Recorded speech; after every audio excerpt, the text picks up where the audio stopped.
Hello students, this is Dilruba Fatima Bristi, lecturer, Department of English, Noakhali Government College, welcoming you all in today's class. Our today's topic is changing of speeches. We have already gone through 2 classes on this topic and this will be the 3rd class on this topic. Our previous class was how to change these sentences into direct to indirect according to the mode of its sentence. Like we know that there are 5 kinds of sentences and we have already gone through the rules about assertive, interrogative, optative and exclamatory sentence rule.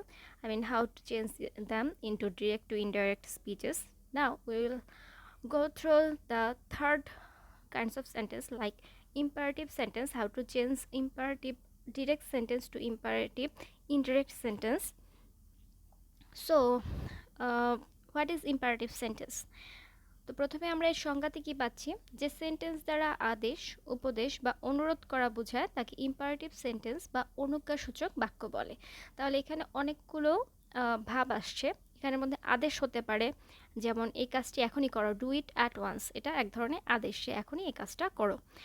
আবার never tell এ লাই, এটা কখনো মিথ্যে বলো না, তাহলে এটা কি, এটা একটা উপদেশ, যে মিথ্যা বলো না, এটা একটা উপদেশ। তারপর কি হতে পারে, অনুরোধ, প্লিজ হেল্প মি, আমাকে সাহায্য করো, এটা এক ধরনের অনুরোধ। তারপর do not make a noise, এটা এক ধরনের আদেশ এবং সেই সাথে উপদেশ দুইটাই। তো এই ধরনের যে আদেশ, উপদেশ, অনুরোধ, এই ধরনের যে অনুভূতিগুলো যে সেন্টেন্স দ্বারা প্রকাশ করা হয় তাকে আমরা বলি ইম্পারেটিভ সেন্টেন্স। এখন এই ইম্পারেটিভ সেন্টেন্সে যেহেতু অনেকগুলো ভাব নিয়ে কাজ করা হয়, তাই এটাকে ডিরেক্ট থেকে ইনডাইরেক্ট স্পিচে পরিবর্তনের সময় এর রুলসও একটু বেশি হবে। এই জন্য আমরা এর আগের দিনের ক্লাসে 4টা সেন্টেন্স ভাগের পরিবর্তনটা পড়েছি, আজকের জন্য এটা ছিল। তো প্রথম নিয়মটা দেখি আমরা, ইম্পারেটিভ সেন্টেন্সে ডিরেক্ট থেকে ইনডাইরেক্টে পরিবর্তন করতে হলে কি কি করতে হয়। তো প্রথমে আসছে রিপোর্টিং ভার্বটি রিপোর্টেড স্পিচের বিভিন্ন ভাব, এই ভাব অনুসারে হচ্ছে আমরা কোন রিপোর্টিং ভার্বটি বসাবো সেটা দেখতে হবে।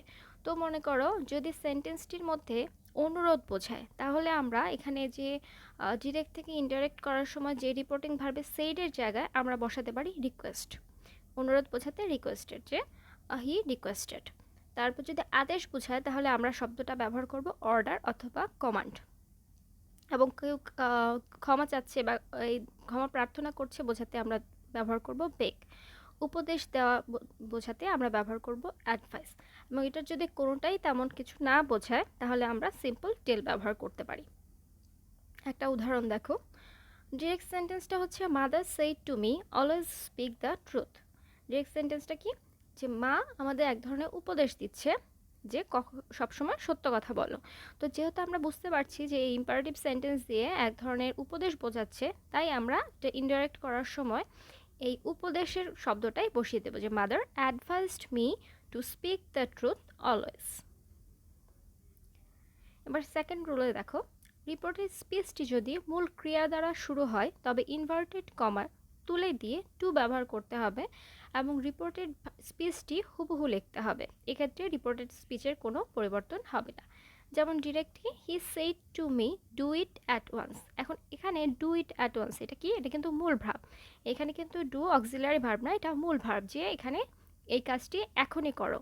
তো এটা কাজ, এটা হচ্ছে এখানে মূল ভার্ব, যেহেতু এটা মূল ভার্ব দিয়ে শুরু হয়েছে তাই এটাকে ইনডাইরেক্ট করার সময় আমরা হি, এবং দেখো এখানে আদেশ উপদেশ ওরকম কিছু বোঝাচ্ছে না, এজন্য আমরা সরাসরি, কারণ এই কাজটি এখনই করো আদেশও হতে পারে, আবার সাধারণ বিবৃতিও হতে পারে, মানে এটা একটা অনুক্ত ধরনের আদেশ, এই জন্য আমরা এখানে টোল্ড শব্দটা ব্যবহার করেছি, যে হি টোল্ড মি টু, যেহেতু আমরা বলেছিলাম যে ইনভার্টেড কমাটা তুলে দিয়ে টু আসবে, he told me to do it at once. তাহলে এখানে হচ্ছে যেটা মূল ক্রিয়া দ্বারা শুরু হচ্ছে সেটাকে আমরা সরাসরি টু দিয়ে ওভাবে বসিয়ে দেবো এবং এর পরবর্তীতে আর কোনো পরিবর্তন হবে না।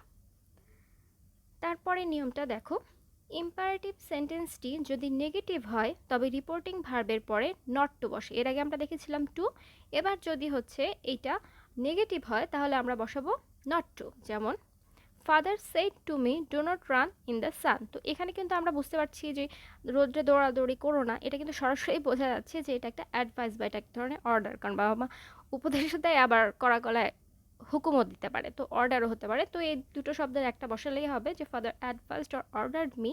আর যেহেতু এটা ডু নট দিয়ে শুরু হয়েছে, মানে ভার্বের পরে নট আছে, তাই আমরা এটা কি দিলাম, not to run in the সান।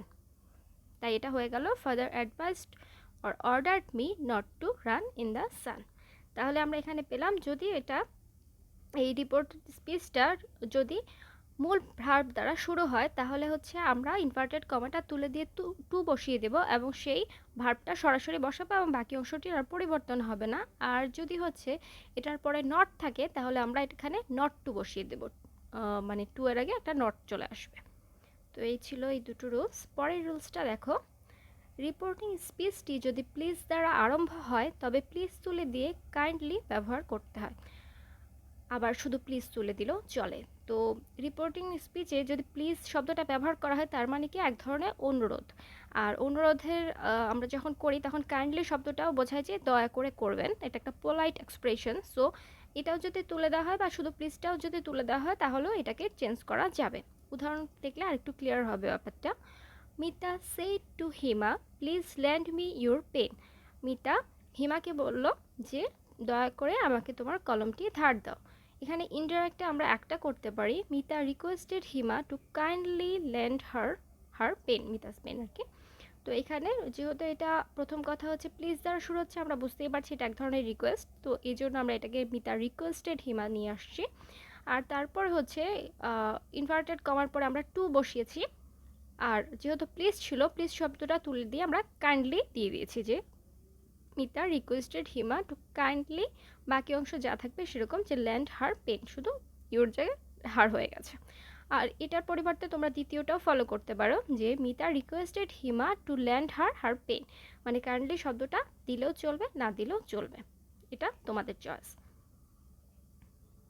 পরের নিয়মটা খেয়াল করো, তবে রিপোর্টেড স্পেসটি যদি নেগেটিভ হয় তাহলে কাইন্ডলি বসবে না।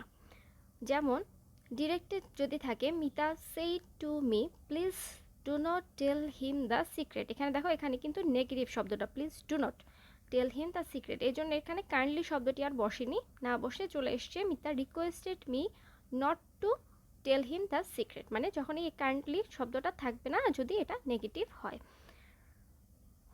বাকিটা ওই একই রকম।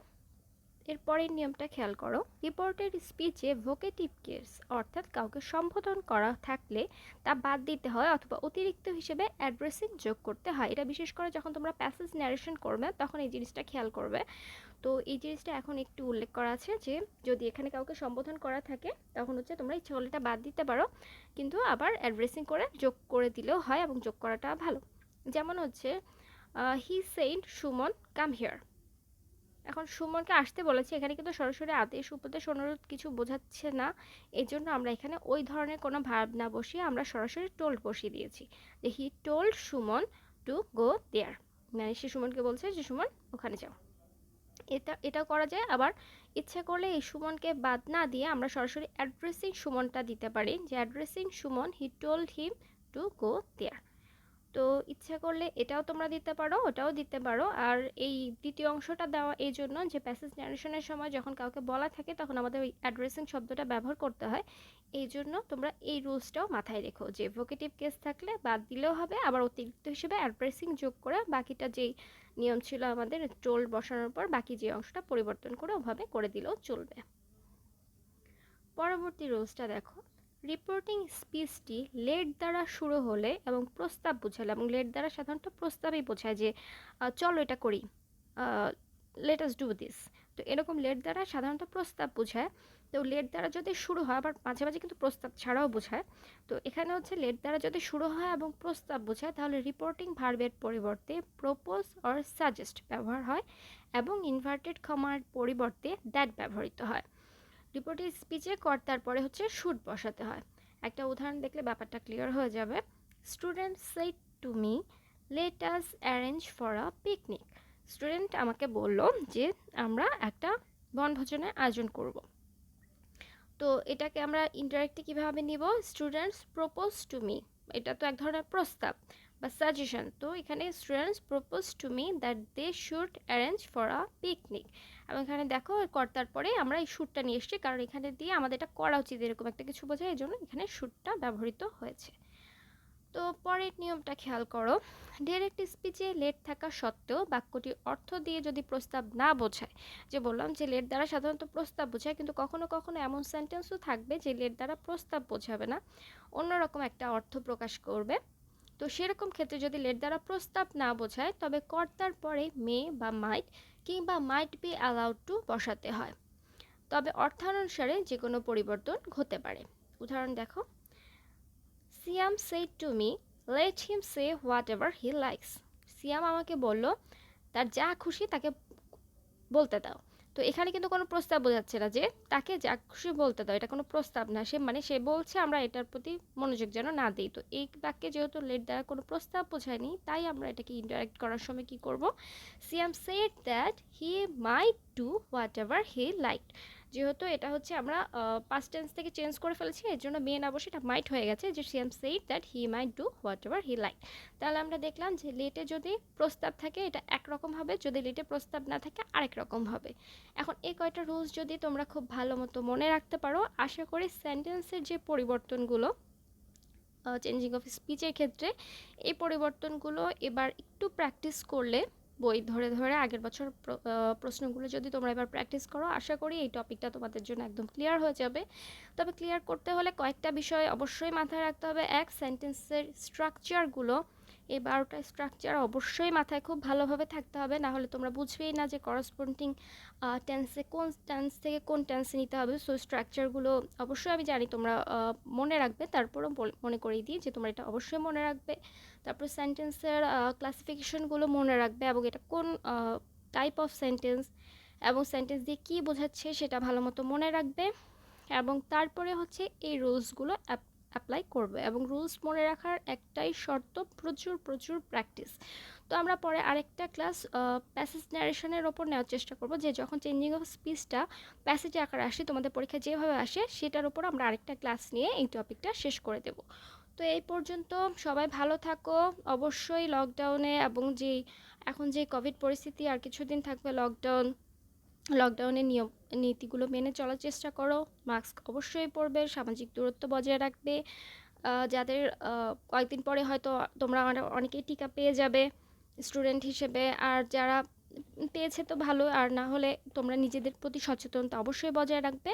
এবং সবথেকে বড় কথা, পড়াশোনা করবে, কারণ আশা করা যায় পৃথিবীটাই কোভিড মুক্ত হবে, আমাদের আবার দেখা হবে, তোমাদের পরীক্ষা হবে। তো সেই পর্যন্ত ভালো থেকো, সবাই পড়াশোনা করো।